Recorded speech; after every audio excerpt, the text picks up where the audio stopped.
When Sony announced Insomniac was working on a new Wolverine game, like many, my reaction was, it's about damn time. Logan's lack of a presence in the gaming landscape never made any sense to me. Not only is he the most popular member of one of the most iconic superhero teams, but his powers should translate perfectly to the medium.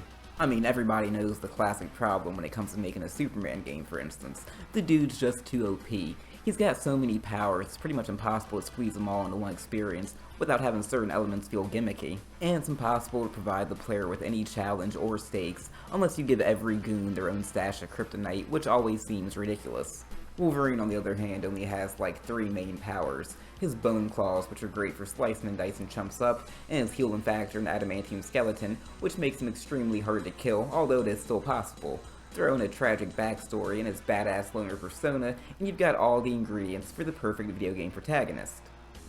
Despite this, the character's only starred in a handful of solo video game outings, with his last one being a tie-in game to 2009's god-awful X-Men Origins Wolverine. You know it's funny, for years it was a bit of a tradition that fans would get suckered into buying these half-cooked adaptations of their favorite films.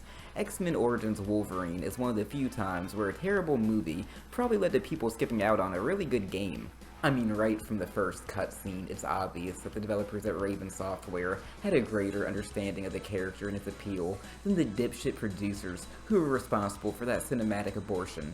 Unlike Fox, who shackled their movies with the restriction of a PG-13 rating, Raven understood that a proper Wolverine experience had to be one for adults, or at the least really edgy teens who wanted to feel more mature. Origins leans into its M rating heavily, and that's exactly what a Wolverine game should do.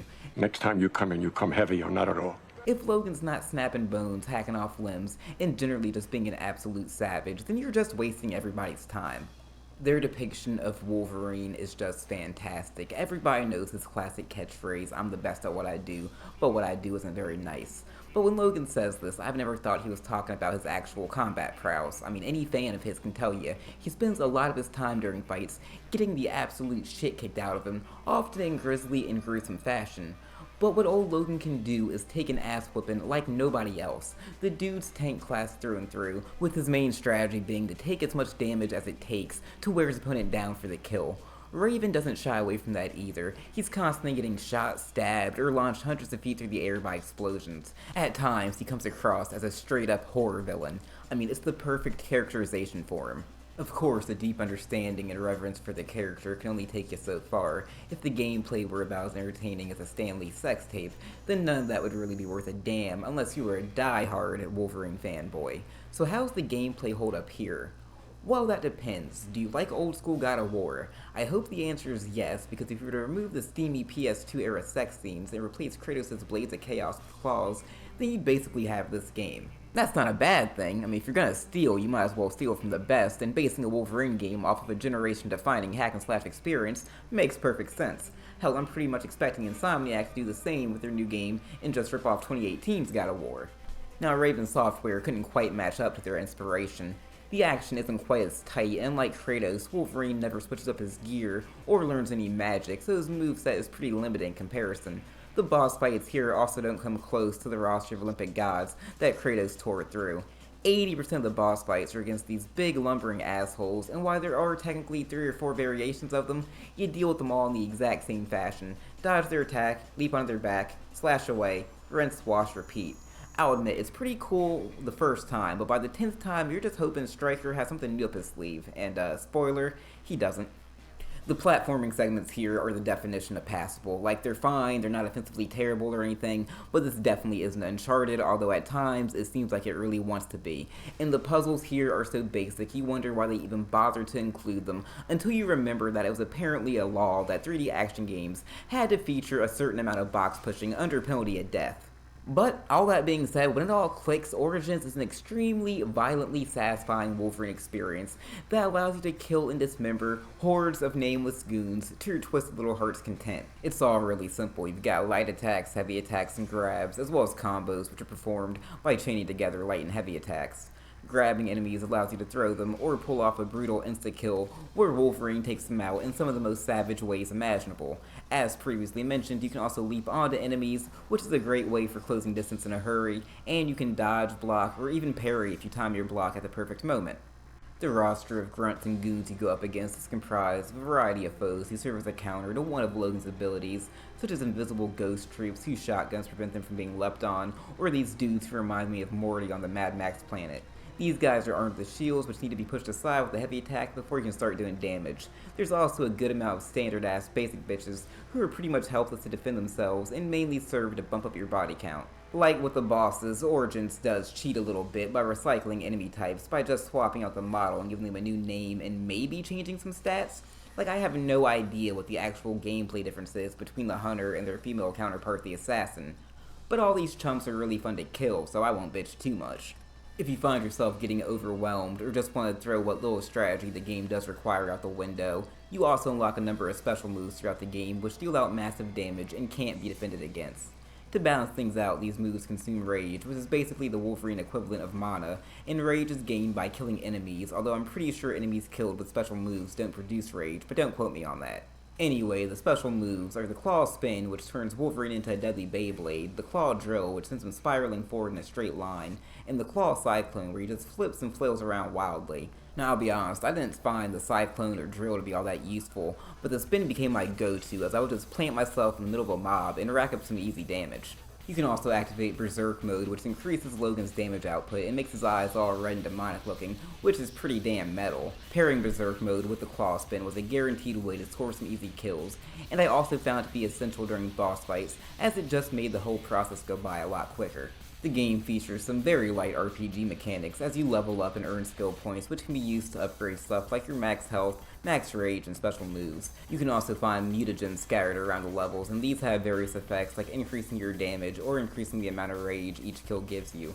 Eventually you can have 3 equipped at once, so you can technically make your own build, although it won't actually affect how you play, and it is completely unnecessary. Like I said, the combat is simple but it works, and it's a ton of fun when the game is at its best. Rip and Tear really should have been the theme song for this game. Raven perfectly captured Wolverine's skill set, and that even extends to the health system, which is sort of unique as your health bar doesn't actually represent the amount of damage you can take until Logan dies, but until his vital organs are exposed, and then once his organs take enough damage, it's game over. That's not really an issue though, as Wolverine's health regenerates pretty quickly when he's not taking damage, and the game is also really easy, even on the standard difficulty.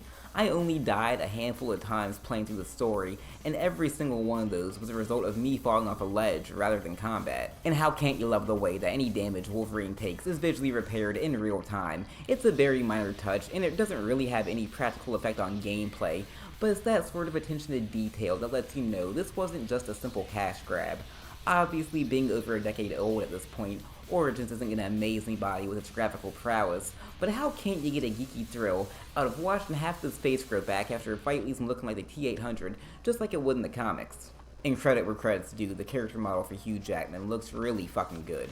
Even in licensed games where they got the likeness, there was usually something off about celebrity character models that would give them a "we have Hugh Jackman at home" sort of vibe, but that's not the case here at all. It's spot on. The myriad of secret labs and jungle ruins are sort of bland and do start to bleed together after a while, but on the whole, this is still a pretty slick looking game, and it's got some killer set pieces. One moment you're leaping onto a helicopter, pulling a pilot out through the windshield and chopping his head off with the blades, and the next you're fighting a sentinel as the two of you free fall from orbit.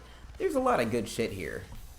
As is the case with most 3D action games, there are also numerous collectibles scattered throughout the levels. I already brought up the mutagens, but the most common of these are actually dog tags you can retrieve to give you a nice little boost to your experience. The most interesting though are the action figures you can find of classic, legendary, and X-Force era Wolverine. Each version has 2 figures, and finding both allows you to square off against that particular Wolverine in the Danger Room, and once they're defeated, you unlock that costume for use during the campaign. Now, as much as I loved having the option to raise hell in yellow spandex, these costumes aren't as good for showcasing all the damage you take, so I usually just stuck with the default attire. Still, the fights against the various Wolverines did prove to be the most interesting and challenging encounters in the entire game, so they're worth hunting down even if you don't intend to use the costumes. Now, some of you are probably thinking, man, Raven really went above and beyond for a movie tie-in, and that's because they originally didn't plan to make one. They were working on their own original standalone Wolverine project, following the success of their X-Men Legends series and Ultimate Alliance. But when Fox officially greenlit their first Wolverine movie, Activision were looking to cash in order for Raven to change course and retool what they had. And it's pretty obvious that this is what held the game back from true greatness. For starters, there's the story, and now it's hard to hold it against Raven too much given the source material, but it's even more needlessly convoluted here. The game's timeline is all over the place, as poor Logan apparently couldn't go 15 minutes without experiencing a flashback before he lost his memory, and somehow they do Deadpool even dirtier here. At least in the movie, they gave Ryan Reynolds a little bit of time to crack jokes and be a smartass. You used to be more chatty than this. I guess you're not the merc with a mouth anymore. If you only know him from the game, then that quip makes little sense. Deadpool has maybe 2 lines throughout the whole thing, and neither of them are even supposed to be funny. I had also completely forgotten that Wolverine's amnesia in the film's timeline was apparently caused by an adamantine bullet to the brain. When Stryker mentions it as an option if their plan to wipe his memory didn't work, I thought it was just being sinister, like, hey, fuck it, if this doesn't work, we'll just kill the bitch. But no, it turns out if you ever need to reboot Logan's hard drive, you can just pop one of these bad boys into his head to reset him to his factory default settings. Now, a weak story could be forgiven on its own, but it's pretty evident that Raven was also forced to cut corners in order to get this out on time. I already mentioned the game's bad habit of recycling bosses and enemies, but there's also an absurd amount of backtracking in this game. I don't mind backtracking on principle. In exploration games like the original Tomb Raider or Resident Evil, it makes perfect sense and adds to the experience. But Origins takes its cues from the Halo school of backtracking, where it's, hey, what if we have this player fight to the same exact area they did earlier, but in reverse? I mean, it's clear Raven were looking for ways to pad out the runtime, but didn't have the development time needed to actually make new content, so they just had to remix the stuff that they did have.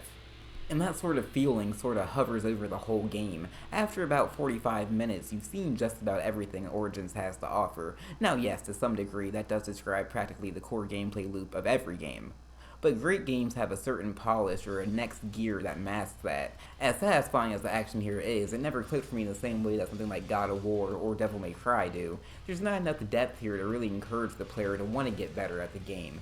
Don't get me wrong, Origins can be a lot of fun, but it's disposable fun that's best experienced in short bursts. I assume the ending for the game, which diverges from the film's continuity and leaves things open for a sequel, was Raven's attempt to draw up interest for a follow-up, and it's a shame we never got one. An original story featuring their vision of the character that wasn't rushed out to release alongside a movie could have been a true classic. So no, X-Men Origins Wolverine doesn't quite manage to reach true greatness, and if you aren't too attached to the character, then you shouldn't lose any sleep if you missed out on this back in the day. However, if you are a big fan of Captain Canada's, who's looking for something to help tide you over until Insomniac's new game, then Origins is worth tracking down. Just make sure you go with the Uncaged edition for the PS3, Xbox 360, or PC, and not the watered-down baby dick version they put out on the Wii and PS2.